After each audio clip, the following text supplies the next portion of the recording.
Hello friends, how are you? Do you know very beginning of human life? How was lifestyle? Early humans were our ancient ancestors who lived millions of years ago. They survived by hunting animals, gathering fruits, and using simple stone tools. They had no permanent homes, often living in caves or under trees, and relied on fire for warmth, protection, and cooking. Over time, they learned to make clothes from animal skins, communicate with simple sounds or gestures, and form small groups or tribes for safety. Their lifestyle was simple, focused mainly on survival in nature. Early morning. Awakening with the sun, the first light of dawn spilled across the horizon, painting the savanna in shades of gold. In a small clearing beneath a rocky overhang, a family of early humans stirred from their slumber. They slept close together for warmth, wrapped in animal hides. The scent of smoke lingered from last night's fire, now reduced to faint embers. One of the elders gently stoked the coals, coaxing them back to life with dry grass and twigs. Fire was precious. It kept predators away, cooked food, and gave comfort through the night. Morning, the search for food begins. After a quick sip of water from a nearby stream, the group split into two tasks. Hunters, 3 men and 1 strong young woman, ventured out carrying sharpened wooden spears tipped with stone. Their gold tracks small antelope or wild boar. Gatherers, women, children, and an older man began searching for edible plants, berries, nuts, and roots. They carried woven baskets made from dried grasses. Scanning the land carefully, poisonous berries looked tempting but could kill. Knowledge of safe food was passed down from generation to generation. Midday, the thrill of the hunt. Far from camp, the hunters moved silently, scanning for movement. Footprints in the damp soil led them toward a watering hole. There, a small herd of gazelles grazed. The hunters crept low, signaling each other with hand gestures. Suddenly, Wusha's spear flew. The first attempt missed, but the noise startled the herd. In the chaos, 1 gazelle stumbled, and a hunter delivered the final blow. The meat would be a feast for the entire tribe. Midday for the gatherers. Meanwhile, the gatherers discovered a grove of berry bushes. They worked quickly, picking the ripest fruit while keeping an eye out for snakes or hidden predators. A child found a patch of tuber roots, and the group carefully dug them out using bone tools. They also collected medicinal herbs for treating wounds and stomach sickness. Midday for the gatherers. Meanwhile, the gatherers discovered a grove of berry bushes. They worked quickly, picking the ripest fruit while keeping an eye out for snakes or hidden predators. The child found a patch of tuber roots, and the group carefully dug them out using bone tools. They also collected medicinal herbs for treating wounds and stomach sickness. Afternoon, returning to camp. By late afternoon, both groups returned. The hunters carried the gazelle on a makeshift stretcher of sticks and vines. The gatherers laid out their finds on flat stones: berries, nuts, roots, and herbs. The camp buzzed with excitement. The elders began the butchering process, using flint knives to separate meat, organs, and bones. Bones would later be cracked for marrow. Hides would be scraped clean for clothing and shelter. Evening, the feast and the firelight. As the sun dipped below the horizon, the smell of roasting meat filled the air. The group sat in a loose circle around the fire, eating and sharing stories. Shadows from the flames danced on the cave wall, and one elder used charred sticks to draw pictures of the day's hunt. The youngest children listened wide-eyed. It was both entertainment and survival training.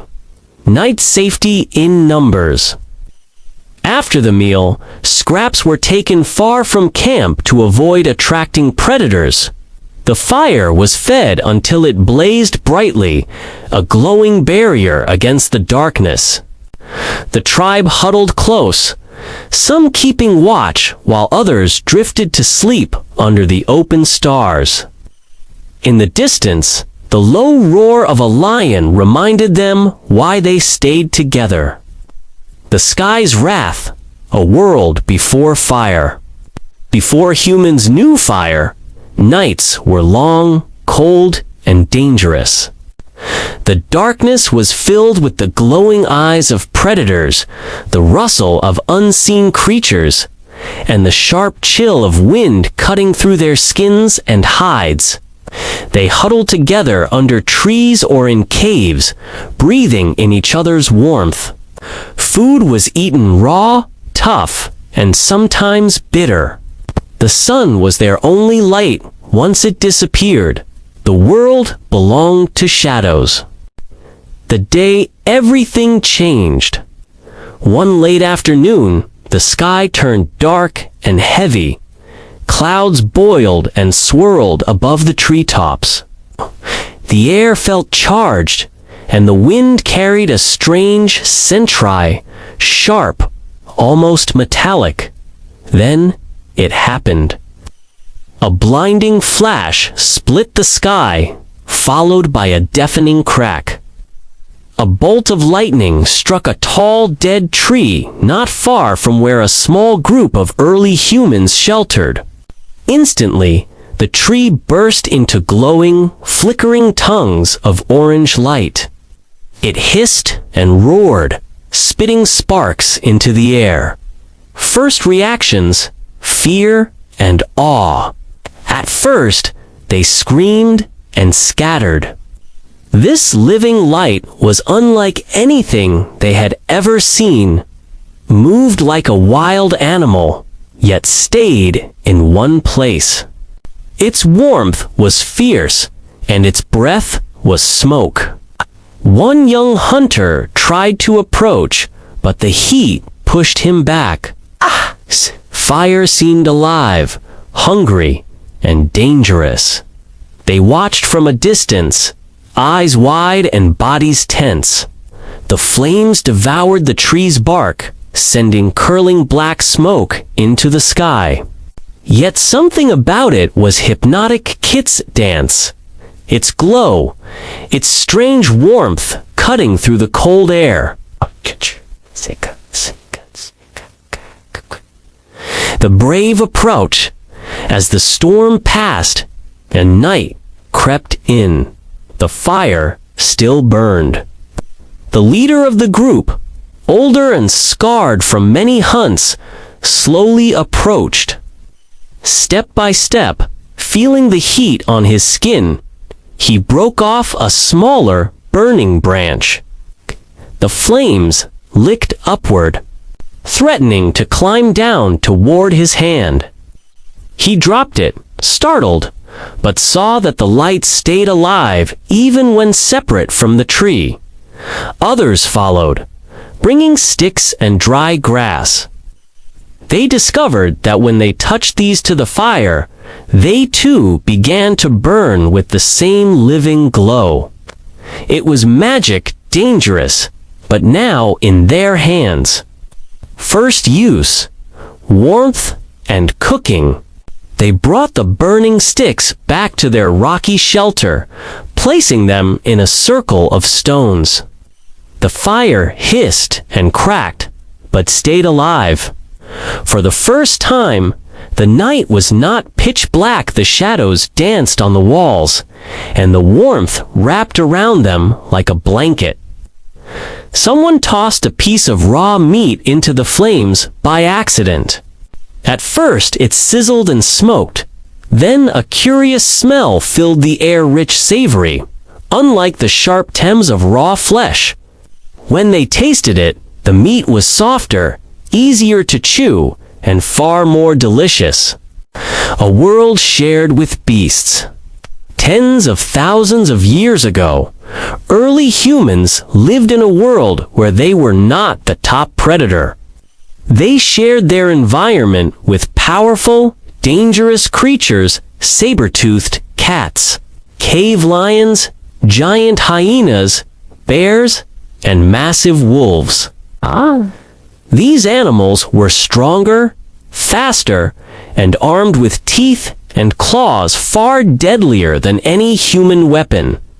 For early humans, the wilderness was not just home, it was a constant test of survival, fear, and respect. Every rustle in tall grass could mean a predator stalking nearby. Early humans learned to read signs in the environment: fresh paw prints, broken twigs, distant growls to know when to stay hidden. Fear kept them alive, making them avoid open plains during hunting hours of big cats. Respect came from watching these predators hunt, learning from their strategies, and even following them at a safe distance to scavenge leftovers. In many ways, predators were both rivals and teachers. The predator's shadow. Night was the most dangerous time. Lions and leopards prowled silently. Hyenas cackled in the darkness, their jaws strong enough to crush bone. Crocodiles waited at waterholes where humans came to drink. To survive, humans learned to gather in groups, keep watch, and use fire as a shield. The glowing flames and smell of smoke kept many predators away, from prey to competitor. Over time, early humans shifted the balance. With sharpened, stone-tipped spears, coordinated hunting, and teamwork, they could defend themselves, sometimes even turn the tables. For example, wolf packs versus human bands. When humans hunted in groups, they could drive wolves away from a fresh kill. Lions and hyenas, a well-armed human group, could scare these predators off, but at great risk. No, the battles were not always won. Many hunters bore scars or never returned from such encounters. The scavenger's advantage. Sometimes, instead of direct confrontation, humans used intelligence. Following vultures in the sky to find carcasses. Waiting for lions to finish eating before rushing in to grab leftover meat. Using loud noises, thrown stones, or burning sticks to frighten predators away. These methods meant humans got protein without risking a full hunt, at least when the plan worked. The symbolic connection? Predators also became part of early human culture. In cave paintings, lions, bison, and bears were drawn with reverence. These animals were admired for their strength and spirit. They were feared, but also honored, seen as guardians, rivals, and even spiritual guides. The turning point. The relationship began to change dramatically once humans mastered fire, better weapons, and organized hunting tactics. Over generations, humans slowly rose from prey to apex predator, altering the natural balance forever. But the memory of those dangerous animals, creatures that once ruled the night, remained etched in stories, warnings, and symbols. Dawn in the prehistoric camp. The morning sun spilled over a small clearing where a group of early humans stirred from sleep. No one spoke, not because they didn't want to, but because the words we know today didn't exist yet. Communication was survival, but it came through eyes, hands, faces, and voices shaped by instinct. Gestures. The first language of the body. A tall hunter, noticing a herd of deer in the distance, didn't shout. Instead, he crouched low, extended his arm, and pointed sharply toward the movement. His hand then made a slicing motion across his throat, universal among his people, for kill. Nearby, a woman foraging for berries raised her eyebrows and spread her hands, showing a woven basket almost full. The gesture said, "I have enough, help me carry." Another man slapped his palm twice against the earth, signaling others to move quietly. Their hands, arms, and entire bodies spoke volumes. Fingers curled for danger, open palms for peace, circles drawn in the air for the sun or moon.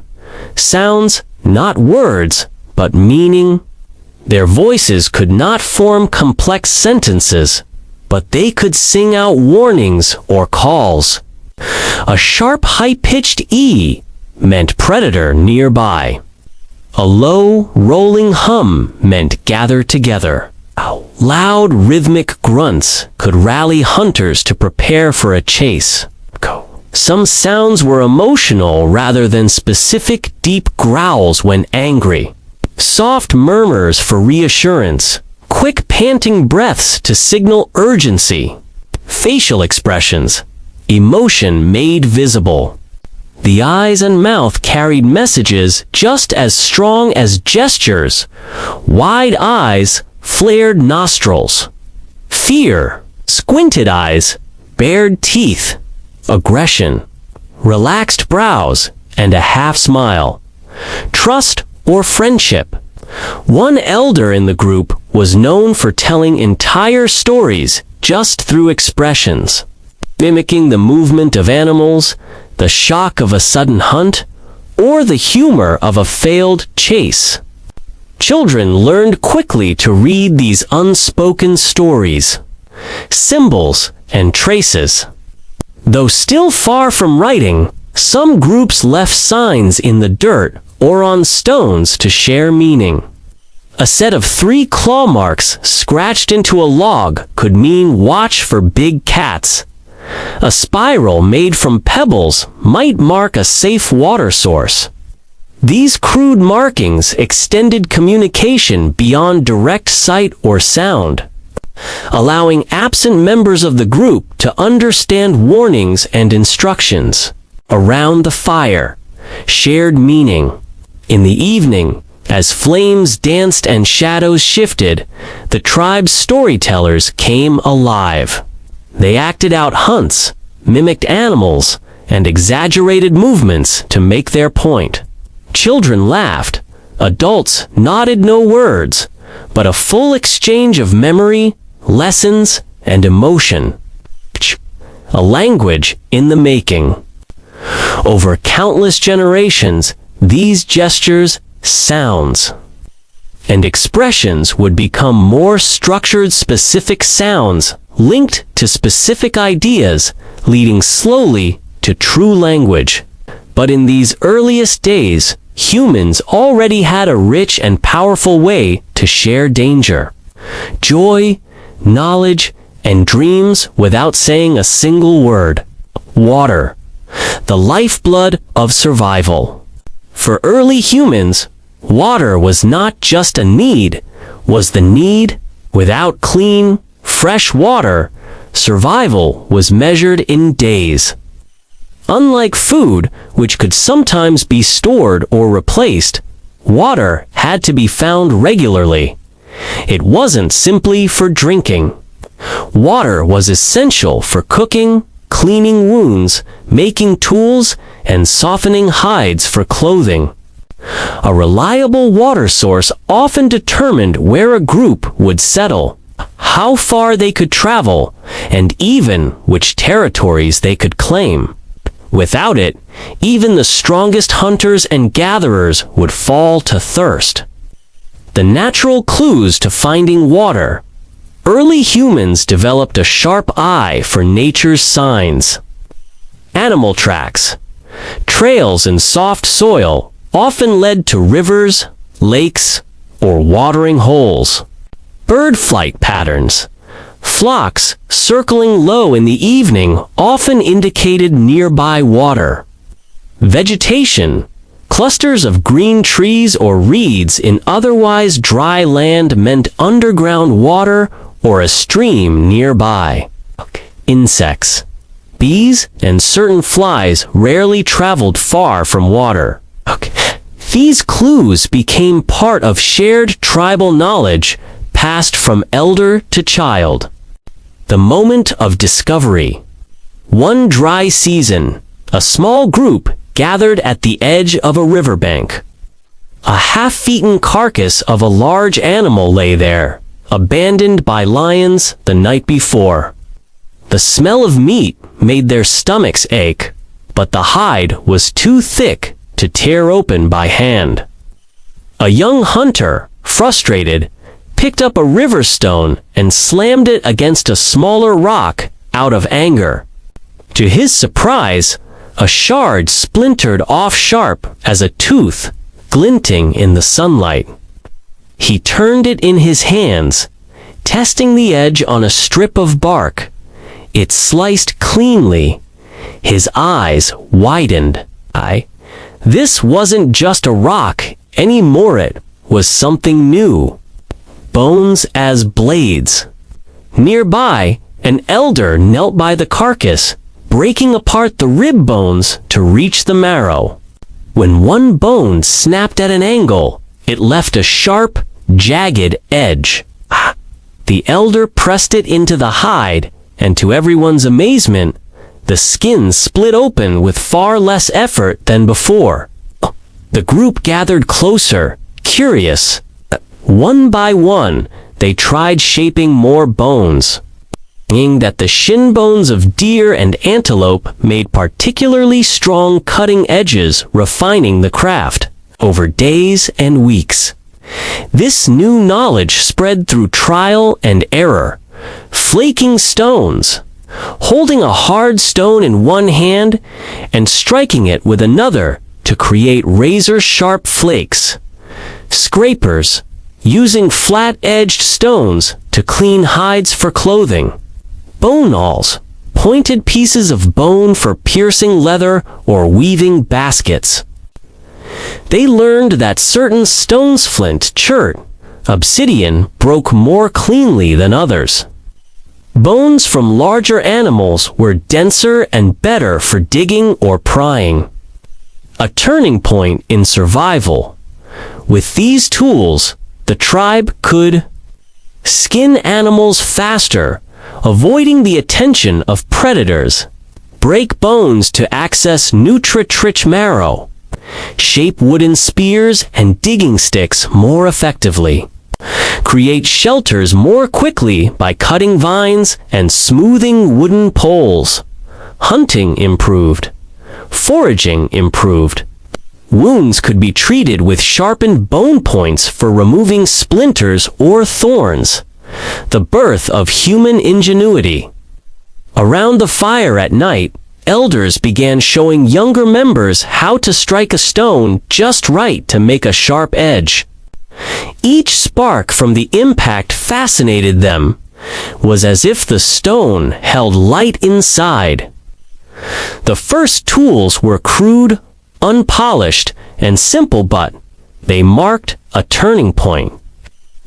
In that moment, humans had taken the first step toward shaping nature rather than being shaped entirely by it. From a broken rock and a snapped bone came a revolution that would never stop evolving. The last light fades. The sun had slipped beyond the jagged horizon, leaving the land in a deep, endless shadow. The small human band huddled around their fire, its orange glow trembling in the cool air. Outside the circle of light, the world was vast and black. One by one, they looked up. The sky opens. Above them stretched a dome of darkness, but it was not empty. Points of light, cold, distant, countless, sparkled in patterns they had never noticed before. With the day's brightness gone, the heavens revealed themselves fully for the first time in their memory. At first, the sight brought unease. The sky seemed to go